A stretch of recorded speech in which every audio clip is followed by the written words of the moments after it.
Thousands of eligible prospectors. Some came with hopes of finding the right man. Others came simply to make their own fortune. Their attire, somewhat more revealing than what was thought to be proper, was looked down upon by those trained in ladylike etiquette. But nonetheless, they brought to the gold rush an air of reckless, dazzling excitement. By August 2nd, 1876, they were well established up and down Deadwood City's main street, working around the clock in one fashion or the other.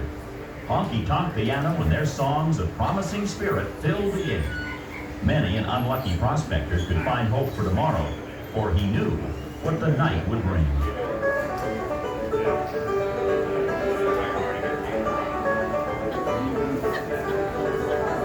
About 3 o'clock in the afternoon, Wild Bill Afternoon, number 10, seeking how's the game going? Charlie Rich, Tell you what, deal me in. I'll be here in a second. I gotta get a drink. Of saloon number Got 10, that whiskey, Harry. and Captain Massey, a How's your riverboat day captain going? from Missouri, were engaged in a game of Good draw stuff. poker and were quick The to best invite stuff Bill I've to ever join had them. before. Doesn't really smell like it, Harry.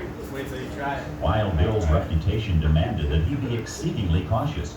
For instance, he never liked to sit with his back to the door.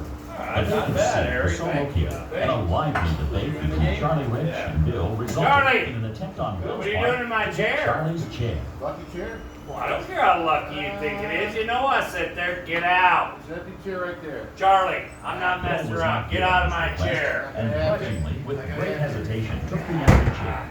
But after a few minutes, he These my stood cards? up and again asked Charlie for Dang his it, chair. Charlie, I can't sit here. You know it. Now get out of that chair now. Yep, lucky Bill chair. didn't win Lucky this chair. argument either, Doing good. and on this rare occasion, he sat down, Take sitting your money with his now. back to the Take your door. chair, Charlie. Wariness, though, What's the matter kept with Bill this guy, alert, for Carl? all knew him to be been a that way all left-handed day? traitor, leaving his right hand free to handle his pistol. Thank you. I appreciate As it. unpredictable as card games are, Bill found himself quickly losing to Massey, who had lost to Bill the night Dealt before. this match. You did?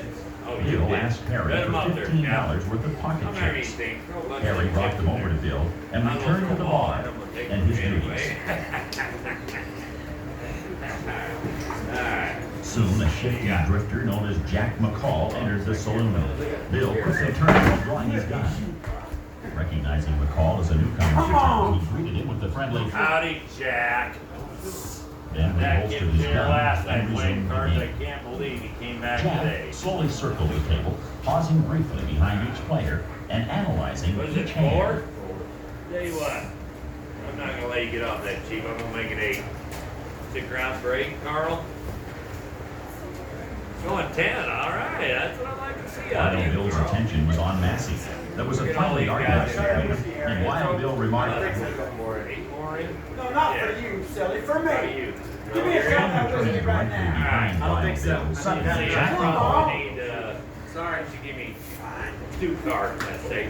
the bullet struck Bill, Take that, and lodged Dave. in Captain Massey's left arm. Get him! It was Get him! discovered Let's soon go get that the him! cards Bill was holding were Get him! aces and eights. For every one Get it, go get it, go in his get it. hand. As the judges would accept Carl Mann, who was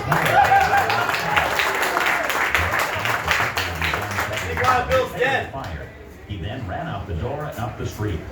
He was found hiding. Later on in the day, he was tried in a minor's court. The jury, being tainted and influenced by a deceitful defense, found McCall not guilty, and he was released.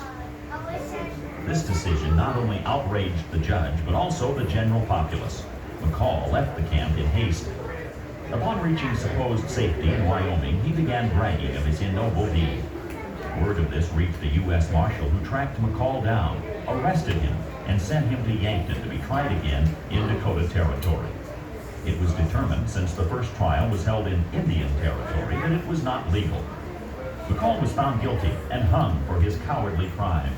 He was buried in an unmarked grave on the edge of town. Later, as the town grew,